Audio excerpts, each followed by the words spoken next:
Now let's see another variation of using a while loop with random and a if statement. Okay, so let's go ahead. I'm not going to import time on this one, but I'm going to import random. And if you remember, this is the temperature program that says whether it's hot, cold, or perfect. And I'm going to change this. I'm going to make it say cold. I want to make it say hot. And I'm going to say warm. And so now I want to iterate maybe 10 times. And on the temperature, I'm not going to have the user enter it in. I'm going to have it be a random number. So I'm going to do random.rand range. And I'm going to do a random number from 60 degrees to 103 degrees. And so now if we go ahead and run this, oh, I'm sorry, that's the wrong one. If I press Control, click, and hit run temperature, you can see here that it prints out like whether it's hot, warm, or cold. Right? But I also want to print out the temperature. Okay, so what I can do here is I could print out strtmp or tmp that way, and I could do a plus, and that's going to look like that. So let's go ahead and see if this works the way that I want it to work. So I run this, and it prints it out this way. Right?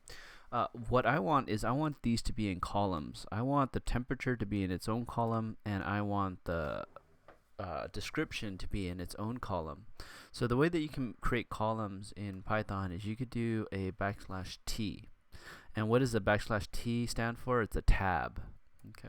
So if I go ahead and put the tabs in there, now you can see that we have columns. And not only that, but what we can do is before we print out the while loop, before we print in the for loop, we can actually print out temperature, like temperature, and then \t, and then we can print out description maybe. Right.